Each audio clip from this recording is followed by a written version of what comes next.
Hello guys, I am Kshitij Gaikwad. Welcome back to my new vlog. तर आज आपला गावातला हा दुसरा दिवस आहे. कालचा व्लॉग मी एंड करणार होतो रात्रीच, बट एंड करायचं लक्षात नाही. सो मी तो एंड करेल आज रात्री तो क्लिप ॲड करून.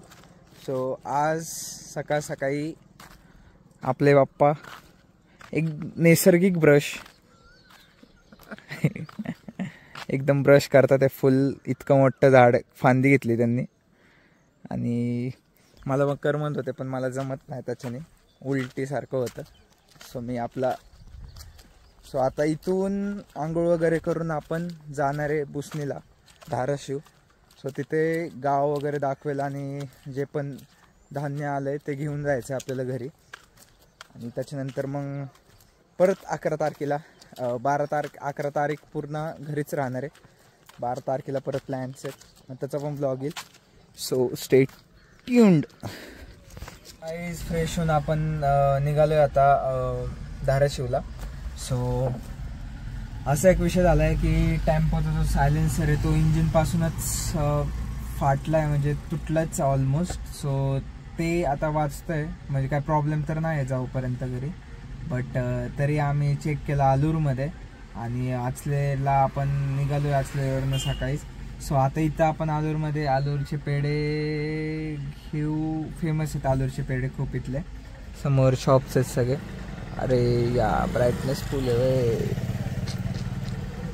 तर हे समोर शॉप्स आहेत सगळे, हॉटेल्स शॉप्सच म्हणतात. आणि झालं एक दिवस माझ्या आधी खूप म्हणजे पूर्ण झोपूनच काढला दिवस पूर्ण. कारण एकदम आमचं पेंग्विन झालं होतं झोपून झोपलोच नव्हतं आम्ही. कारण सकाळी आपण निघालो 4-5 वाजता उठलो आणि झोपलोच 2ला, ज्या दिवशी गावाला यायचं होतं. त्यामुळे झोपच झाली नाही आणि आज चाललो आहे, घरी निघालो. बाकी बघतच गावा पुढे परत बिर्याणी पण खायची आपल्याला. आता धाराशिवची बिर्याणी फेमस आहे, तेच आहे. तर गाईज आपली एंट्री झाली बुसनीमध्ये आणि तेच वाचतंय रे, तेच वाचतंय ना लॉकचं. सायलेन्सर काय कुठं वाचतंय रे? सायलेन्सरला सगळीकडे नट्स आहेत लावलेले. गाईज आपण केलं आपल्या गावात एंट्री. आता इथं एक दिवसभर तरी 4-5 वाजेपर्यंत तरी थांबायचं.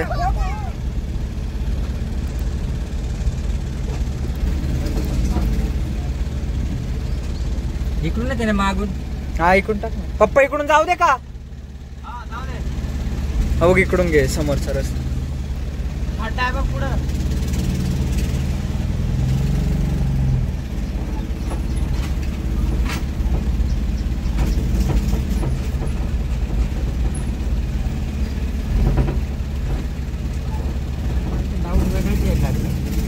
हा वेगळेच येते.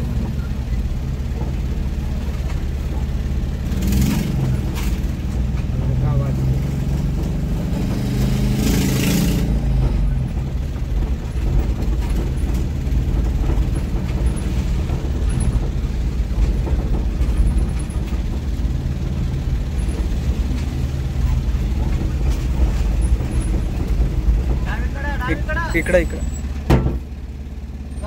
काय वाजले? लॉक एवढं जोरात नाही वाजलं.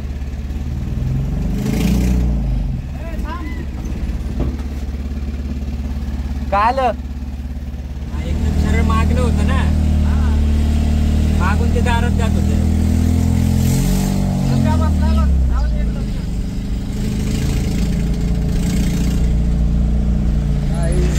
मस्त थोडं आराम केला 1-2 तास आणि आता आलोय आपण शेतामध्ये. आणि हा शेताचा रूट आहे आणि टेम्पो घेऊनच आलोय आम्ही, कारण इतक्या उन्हाचं खूप रस्ता, म्हणजे जास्त पण इतकं मोठं नाही, पण तरी जाणवतो ऊन वगैरेच किंवा तरी याच्यातून. सो त्यामुळे मी काल इथंच झोपलो होतं आम्ही सगळे. ही गाडी एकदम फुल आणि कार नाही काय नाही, एकदम देशी, एकदम गावाकडच्या सारखं नाही का, ते जसं ट्रॅव्हल करतात तसं ट्रॅव्हल केलं. आणि हा आहे सीन शेतातला. हा आहे वडा, पण पाणी नाही आहे ह्यात आता. खूप पाठमागच्या वेळेस पण आलं होतं तेव्हा पण पाणी नव्हतं, थोडंसं होतं. पण नाही आता काहीच नाही आहे, बघू शकतो तुम्ही. मस्त थोडं शेतामध्ये 1-2 तास काढेल. थोडे रील्स पण होते माझे, रील्स पण शूट करणार आहे. मग नंतर परत रिटर्न जेवायचं आहे आणि मग घर पे आणायला. इथं काय लावलं आता? इथं ऊसच लावलं का परत? गाईज हा पार्ट पूर्ण इकडून ते झाड तिकडचे आंब्याचे आपलेच आहेत. आणि इथं पण ऊस लावले होते आणि ते पण ऊस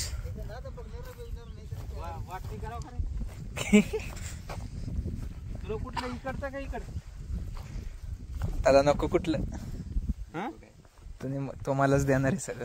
नदी कडलं तुला आंबे काही कडलं मला नदी कडलं द्या. 4 आंबे आहेत तिकडे. आंबे बघा म्हणा आणि पाया पडा अंकलच करणाऱ्या वाटणे आता. तर गाईस तिथं आंब्याचे झाड आहेत असे 4 का 5 काहीतरी आहेत. त्यातल्या एकाच आंब्याच्या झाडाला आंबे लागले बहुतेक. सो ते पण बघणार आहे. आणि आजोबांची समाधी आहे तिथं, तर तिथे पण जाऊन पाय वगैरे पडवू आणि थोडं चिल करू. त्या झाडाकडे जाऊ तिथं, कारण सावली जास्त आहे. नाहीतर मग तिकडेच बसू इथं ह्या झाडांखाली. ह्या झाडांखाली जरा जास्त गवतं वगैरे आहेत इकडं आंब्याच्या झाडाखाली. सो इथं तर शक्यतो नाही बसायचो, पण तिकडं एकदम भारी बसायला. सो तिकडे जाऊ थोडं आहेत. बाकी इथं पण ऊस लावले होते मी, पाठीमागच्या वेळेस दाखवलं होतं. सगळे ऊस होते, काय दिसतच नव्हतं ऊसांमध्ये काय दाखवायचं. पण आता कळतंय नीट की किती पार्टमध्ये ते लावलं होतं. सो हा पार्ट पूर्ण ऊसाचा होता, तिथपर्यंत आपलंच आहे सगळं. आणि हो, दम लागलाय, गाडीने आलो तर इतकंच चाललंय. हाफ पार्टमध्ये ऊसच होतं आणि हाफ पार्टमध्ये लक्षात येत नाही, बट होतं काहीतरी लावलेलं त्या साईडला. हाफ पार्टमध्ये ऊस होता. बाकी आपण चाललोय आंब्याच्या झाडाकडे. आणि हा मंथन शेट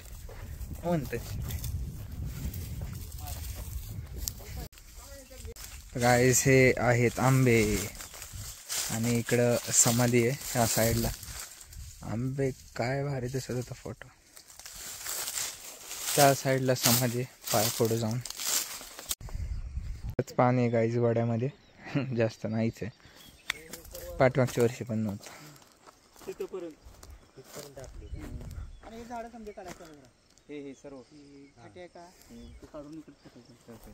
कुठपर्यंत? तिथपर्यंत त्या लाकडापर्यंत. ह्याच्यामुळे हे करता येणार का? हे लोटून टाकायचं आणि खाली घालायचं आहे ना. खाली घालायचं, इथपर्यंत लावता येईल आपल्याला. काय पण करतो इथं विहीर करायची. इथं काय बी करा चालतंय. आता इथं पलीकडे हिर आहे त्याच्याच जोडीला, इथं पण मारता येते तुम्हाला. मस्त वाटतं इकडं, आहे का नाही? काढावं लागेल, लय त्रास होणार आहे. त्रास होणार, हे झाडाला त्रास होईल. किती वाढले बघ हे आपलंच आहे गाईज. मस्त आंबे लागले झाले. पण तिकडं पण आहेत मस्त. आता त्या झाडाखाली चाललोय, त्या समोरच्या झाडाखाली चाललोय. तिथे जाऊन रील्स वगैरे काढू आपण. पप्पांसोबत काढणारे रील्स एक. आणि यूट्यूबवरती मी शॉर्ट्स पण टाकतोय, इंस्टावरती पण आहे. आणि विजिट द्या त्याला. आणि म्हणतोय मध्ये विजिट द्या त्याला. आणि लाईक शेअर करा, सबस्क्राईब पण करा.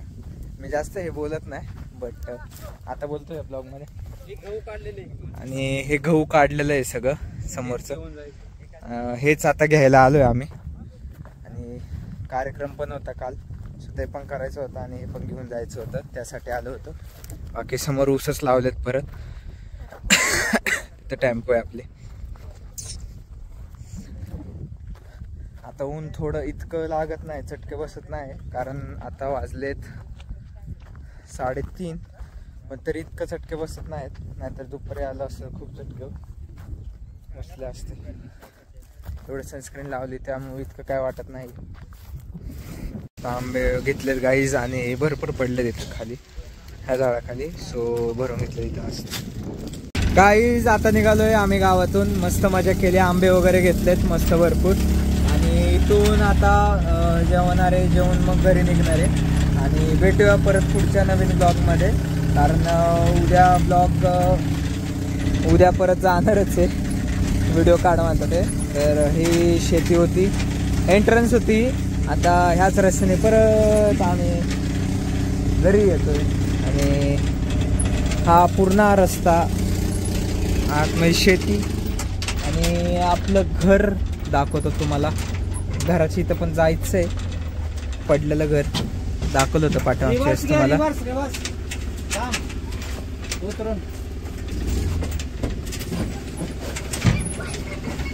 हे येतं घर. काही ज्वारी भरली आत्ताच. बाजरी का ज्वारी काय रे काय?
गाईज आता आलोय आम्ही पेट्रोल पंपावरती. डिझेल भरतोय आणि निघालोच आम्ही. पाऊस पण खूप आला बट इतका वेळ नव्हता.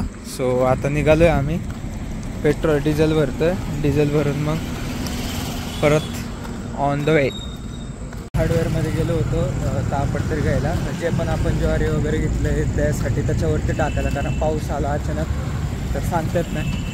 तसं मून वगैरे दिसतातच आहेत पण तरी रिस्क नको.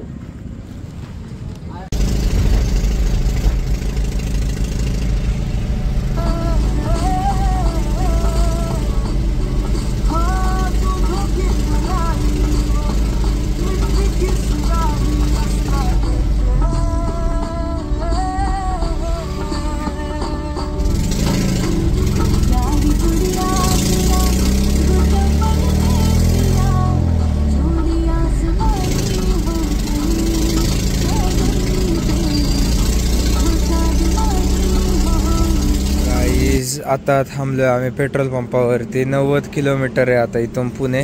आणि गाडीचं संपलंय युरिया, त्यामुळं स्पीड पकडत नाही. तो युरिया घेतोय आम्ही 10 लिटरचा, त्याची किंमत आहे 670 रुपये.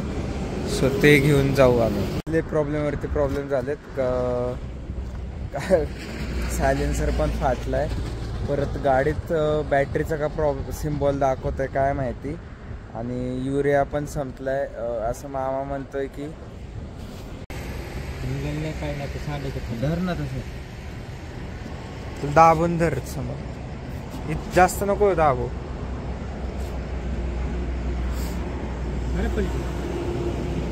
होते सावकाश. तिथून येईल बाहेर. काय पडायला लागलंय.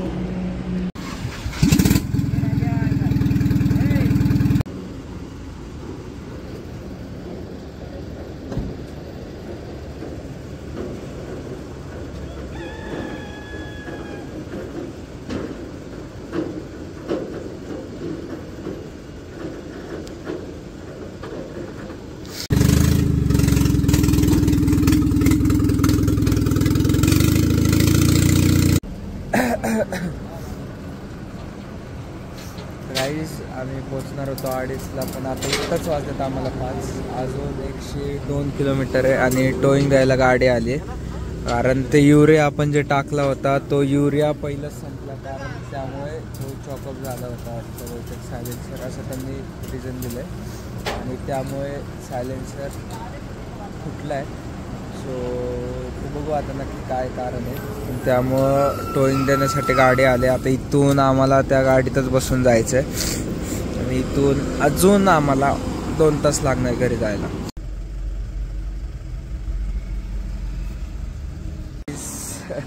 आता आम्ही बारामतीमध्ये आणि असं कंडिशन झाली की गाडीचं तुम्हाला सांगितलंच मी टोईंग करून आत्ता पोचलो आहे. आम्हाला लागणार होते 2:30 घरी जायला आणि आत्ता वाजले 6:40 आणि इथून आत्ता अजून 12 किलोमीटर वाढलं आहे आमचं.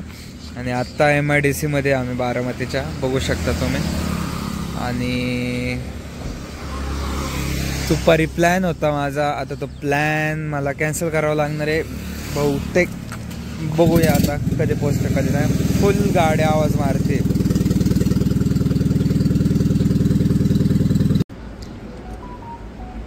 मस्त आता टोईंग मला बोलवलं आहे. आता जेवण वगैरे झालं आणि झालं. आजचा पूर्ण दिवसच गेला आमचा इकडेच बारामतीला आलो नव्हतो कधी, म्हणजे फेरी पण झाली नव्हती, पाहिलं पण नव्हतं, पण आज गाडीमुळं बघण्यात आलं.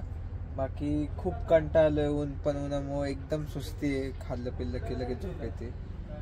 तर गाईज पोचलो आम्ही सुखरूप घरी आणि खूप एक्सपिरियन्स घाण होता आमचा, कारण आमचा पूर्ण दिवस आणि रात्र पण पूर्ण आमची बारामतीच गेली, कारण बारामती जवळ होतं तिथून. सो गाडी आमची टोईंग गाडी आम्हाला तिथंच घेऊन गेली. टोईंग गाडी आपण बुक केली, समजा बोलवली तर ती फक्त जिथं पण कुठे आसपास शोरूम असेल तर ती तिथं घेऊन जाते आणि ते फ्री असतं, कारण आमची वॉरंटीमध्ये होती गाडी त्यामुळे. आणि जी आपली गाडी होती ती जास्त लोड घेणारी नव्हती, सुप्रो होती महिंद्राची. सो ती गाडी युरिया वगैरे संपल्यामुळे आम्हाला माहीतच नव्हतं की त्याचं काय काय, कारण पहिल्यांदा आम्ही ते चालू केलं होतं मामाने बिझनेस.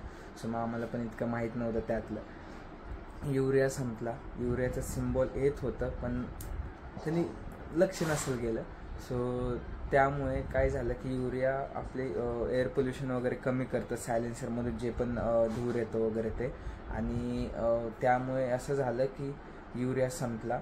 आणि मला वाटतं तसं मामा पण तेच म्हणत होता आणि शोरूमवाले पण तेच म्हणले की युरिया संपल्यामुळे सायलेन्सर चॉकअप झाला. आणि हा एक सीन होता की आम्ही काही कारणामुळे आमच्याकडनं झाले नाही सर्व्हिसिंग गाडीची आणि त्यामुळे हे सगळे प्रॉब्लेम्स झाले, असं शोरूममधला तो माणूस म्हणत होता. सो हे एक सांगतो की जे पण तुम्ही लॉंग रूटला जात असाल जेव्हा पण, सो त्याच्या अगोदरच 1 महिना, 2-3 हप्ते वगैरे तुम्ही सगळं चेकअप करा गाडीचं काय नाही, कारण खूप घाण एक्सपिरियन्स होता आमचा. आणि फक्त आम्ही टोईंगवरती गाडी इकडचं तिकडं करत होतो. शेवटी आम्ही घरी बारामतीवरनं आम्हाला 110 किलोमीटर होतं पुणे, आणि पुणे म्हणजे चिंचवडच होतं, डायरेक्ट मी चिंचवडचं लोकेशन टाकलं होतं. सो तिथे जायला आम्हाला 6,000 रुपये टोईंगने घेतले. ऑप्शनच नव्हता आम्हाला, आमचं बजेटच गावाकडनं जाऊन येऊन सगळं 5-6 हजाराचं होतं, पण अजून आमचे 6,000 गेले. पूर्ण टोटल आमचे 12,000. फक्त दोन दिवसाचाच प्लॅन होता, पण 3 दिवस लागले आम्हाला. तिसऱ्या दिवशी तर आम्ही काही जास्त खर्चच केला नव्हता, सगळं खर्च तर टोईंगलाच लागला. सो हा खर्च कशामुळे आला की आमची सर्व्हिसिंग थोडं लेट म्हणजे केलीच नाही आम्ही. सो हे कारणं असतात की गाडी खराब होती, कुठं लाँग रूटला न्यायचं म्हणलं की मग प्रॉब्लेम्स येतात. सो कधी पण तुम्ही लाँग रूटला जात असाल तर चेक करा. आणि हेच सांगायचं होतं. खूप त्रास झाला पण ठीक आहे, आलो आम्ही. आणि thank you so much for watching. हा ब्लॉग इथपर्यंतच होता. बाय.